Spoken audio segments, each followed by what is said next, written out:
Assalamualaikum warahmatullahi wabarakatuh. Halo teman-teman, saya Aulia Nurfatia dari kelas penerbitan 2C. Hari ini saya akan mempresentasikan tugas saya yang berjudul Penyuntingan sesuai dengan genre naskah. Penyuntingan sesuai dengan genre naskah adalah suatu proses atau cara dalam kegiatan menyunting, seperti membaca, mencermati, dan juga memperbaiki, sehingga naskah siap untuk diterbitkan. Seperti yang telah kita ketahui sebelumnya, bahwa seorang penyunting harus selalu mengikuti kode etik yang telah diberikan. Maka dari itu, materi yang saya paparkan dalam video kali ini adalah materi di luar kode etik dalam menyunting. Bukan berarti kode etiknya dilupakan ya. Oke, langsung saja. Ini dia yang pertama. Pertama adalah naskah fiksi.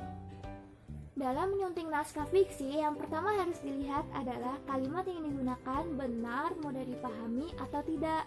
Dan juga kita harus mengecek konsistensi dan daya pikat. Maksudnya, kita harus melihat naskah tersebut menarik atau tidak untuk para pembaca. Karena dalam naskah fiksi tersebut tidak terdapat struktur isi bab, diagram, tabel, dan bahkan daftar pustaka pun tidak ada. Jadi kita tidak perlu pusing-pusing untuk mengecek referensi ini dan itu. Simpel bukan? Iya, karena penyunting naskah fiksi biasanya adalah penyuka karya fiksi juga. Jadi tidak dibutuhkan taste ataupun naluri untuk menjadikan naskah tersebut menjadi lebih baik lagi.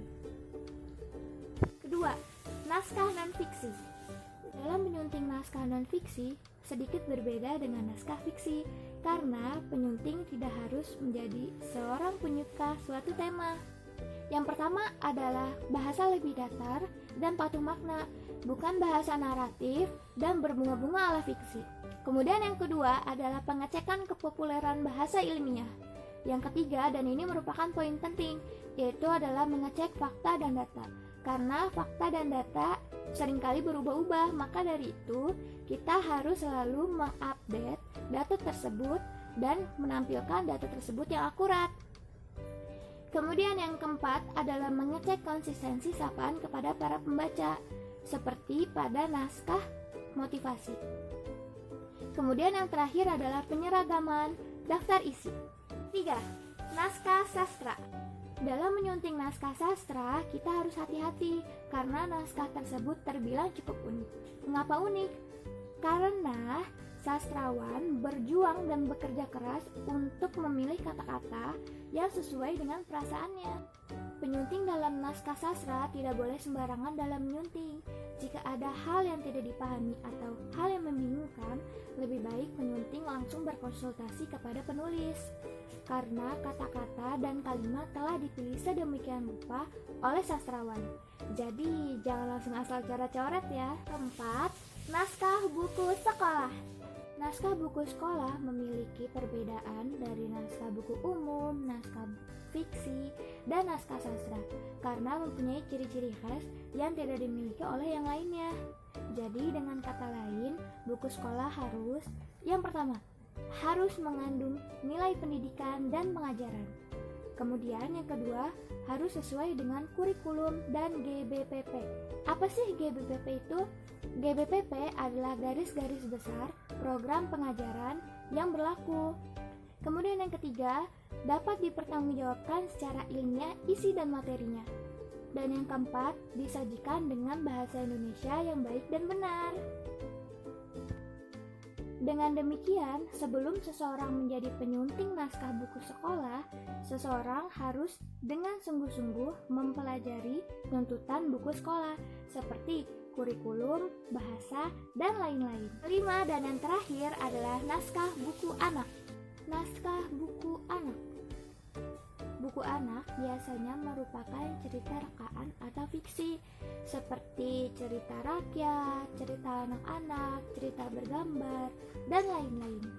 Biasanya dalam menyunting naskah buku anak itu gampang-gampang susah. Gampang karena hanya terdiri dari teks dan jarang memuat tabel, grafik, diagram, ataupun rumus-rumus. Bisa dikatakan susah karena seseorang tidak mengetahui seluk-beluk dunia anak atau dengan kata lain psikologis anak. Dan inilah yang menyebabkan hasil suntingan menjadi sulit atau bahkan tidak dipahami oleh anak-anak. Dari segi kata dan kalimat, rambu-rambu untuk menyunting naskah buku sekolah memiliki kesamaan dengan naskah buku anak, yaitu sama-sama harus memiliki nilai pelajaran. Untuk anak kelas 1 dan 2, sebuah kalimat tidak boleh lebih dari 10 kata. Untuk kelas 3 dan 4, maksimal 15 kata. Dan untuk anak kelas 5 dan 6, maksimal 20 kata. Karena anak-anak sedikit kesulitan dalam mencerna kalimat yang begitu banyak. Maka dari itu, hal-hal tersebut harus terus diperhatikan ya. Demikianlah pemaparan materi tentang penyuntingan sesuai dengan genre naskah hari ini. Semoga bermanfaat dan dapat dipahami. Kurang lebihnya mohon maaf. Terima kasih. Wassalamualaikum warahmatullahi wabarakatuh.